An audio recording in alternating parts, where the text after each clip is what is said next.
री माई राम सिया दर्शन को चलो री माई राम सिया दर्शन को रघुनंदन रथ पे आवत है रघुनंदन रथ पे आवत है देव सकल कुसुमन बरसन को चलो री माई राम सिया दर्शन को राम छवि निरखी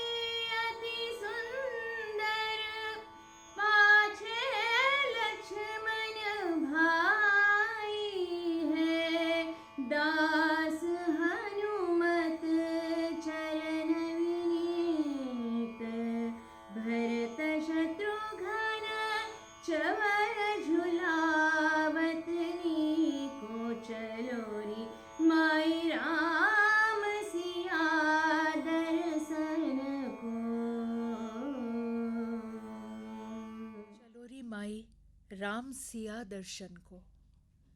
अत्यंत मोहक अंदाज में श्री राग छोटे ख्याल में यह प्रस्तुति दी शास्त्रीय संगीत विदुषी शाश्वती मंडल ने। गोधुली बेला के इस राग की प्रकृति गंभीर है। श्री राम के अयोध्या आगमन की छवि श्री राग में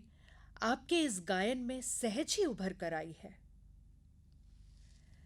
अपनी संगीत यात्रा पर चर्चा करते हुए आपने ग्वालियर घराने की विशेषताओं के बारे में विस्तार से जानकारी दी। हर घराना चाहे वो आगरा घराना हो या जयपुर हो या किराना हो इसके जो जिन्होंने इन घरानों की स्थापना की वो कहीं ना कहीं ग्वालियर से ही सीखे थे और उन्होंने ग्वालियर की जो विशेषताएं हैं कहीं आलाप का कभी कहीं बोल बाट का कहीं तानों का विस्तार का अलग अलग विशेषताओं को अपना मुख्य अंग बनाकर उस पर अपने घरानों का डेवलपमेंट किया। तो ग्वालियर से हर घराना किसी न किसी रूप में जुड़ा है। ग्वालियर जो बहुत अच्छा और जो प्रतिष्ठित घराना माना जाता है वो इस वजह से माना जाता है कि ग्वालियर में सभी अंगों को चाहे वो आलाप है बोलबाट है बंदिश के साथ ट्रीटमेंट है तानों की मात्रा है तानों का डेवलपमेंट है अलग अलग जोनर्स है इन सब का बैलेंस्ड यूज़ होता है मतलब सारे इंग्रेडिएंट्स हो बहुत ही बैलेंस तरीके से यूज़ होते हैं और इस वजह से ग्वालियर को बहुत ही इम्पॉर्टेंट और अच्छा घराना माना जाता है अगर सही तरीके से गाया जाए। घरानों के विलय पर आपका विचार है कि मुझे ऐसा लगता है कि संगीत सबसे इम्पॉर्टेंट है घराना सेकेंडरी है। अगर घरानों का दायरा रखने के चक्कर में संगीत कहीं स्टेगनेंट हो जाता है तो फिर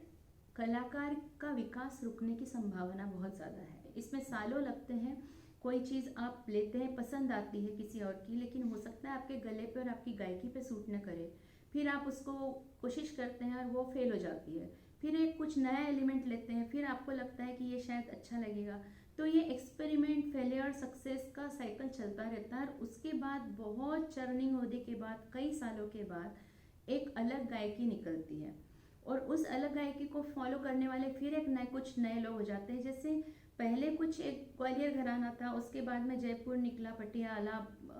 किराना आगरा ये सब निकले फिर उसकी एक स्टेब्लिश्ड गायकी हुई और उसके बाद में उसके फॉलोअर्स होते गए फिर उन घरानों में कुछ चेंजेस हुए उसके बाद में जैसे कुमार जी ने अपना घराना जो बनाया वो अनेक मंथन से पुराने गायकी के मंथन के बाद उनका एक घराना बना फिर उसके बहुत फॉलोअर्स हुए। अब ऐसे घराने बनते रह सकते हैं